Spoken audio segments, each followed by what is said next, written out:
nag-invite tayo sa Tony Talks kay Tony Gonzaga na kung saan nandito tayo ngayon sa Makati. Embalsamador Room by Yes, Embalmer Room. Embalmer Room, oo. So nilalagyan niya tayo ng anes, mga anesthesia para pagdating lang. Pagdating ng show, medyo siya lang, fresh lang, para tayo talaga tigero.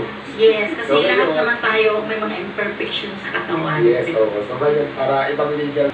Kaya si ate, ito po ang embalmer. Yes. Ito, Naman. Passion Beauty Kasi Queen. ganda lang naman natin. Oo.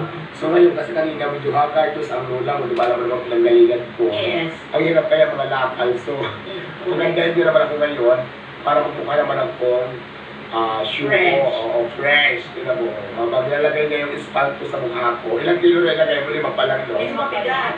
5 kilos. So, Going to 6 kilos. oo, Yes. target namin ilagay para mabago yung kiss ko is 20 kilos na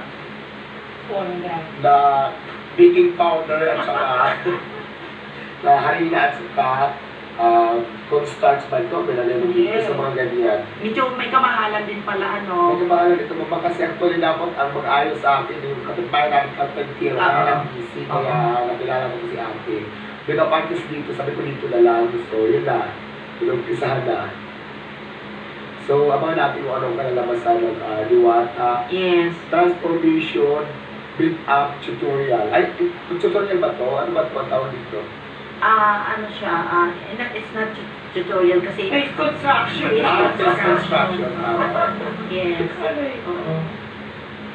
So, bago ko lang ito experience na Magiging ganap ka na mamaya na ano, magiging Diyos. Totoong diwata. Yes. kasi mamaya, magkakausap ko na si Tony Gonzaga Yes. sa Tony Talks na kung saan interviewin niya tayo. Hindi ko alam kung mahirap ba yung tanong, baka ako na ako tinatabahan, baka mahilig masagot yung tanong, gusto ko maago yung corona ko, kaya medyo ako ngayon, picture ako ngayon. Pero kaya ko yan. Madam, kaya mo yan kasi marami ka rin naman pinanggalingan, so baklaan lang, di ba? Kung ano lang yung ikaw, yun lang isasagot mo. Ako yung nakita, nisprehan niya ako yung pag-espresahan naman para laging Yes, kamukagat ka. para tumubo na yung mga ugat niya. Yes. Soon. But then what makes you decide na pumayag sa interview na to na I think this is your first appearance in YouTube? Hindi naman. Pero diba, this is my chance to make pass. Ano yung tanong?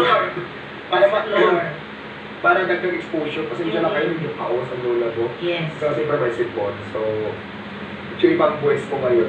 So, chance ito, sa mga itong klaseng interview, kailangan talaga natin bigyan ng pagkakataon. Kasi minsan nagtulumating sa buhay ko, di ba dati wala namang ganito. So, mayroon na. So, grab the opportunity. Para din naman sa akin ito, di ba?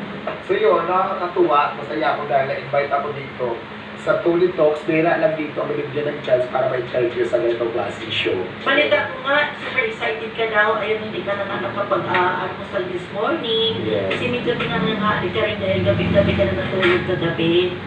Dahil ang dami mo pang bisita. So, gusto mo na pagbibigyan. So, anong preparation mo sa ano na ito, sa araw na ito, sa oras na ito? Well, yun nga, pagising ko, actually hindi talaga ako naliligo. Naligo talaga ako yung araw na ito para talagang hindi naman ako masyadong kung maging komportable naman talaga ako. So ngayon, okay naman, ang saya ng feelings.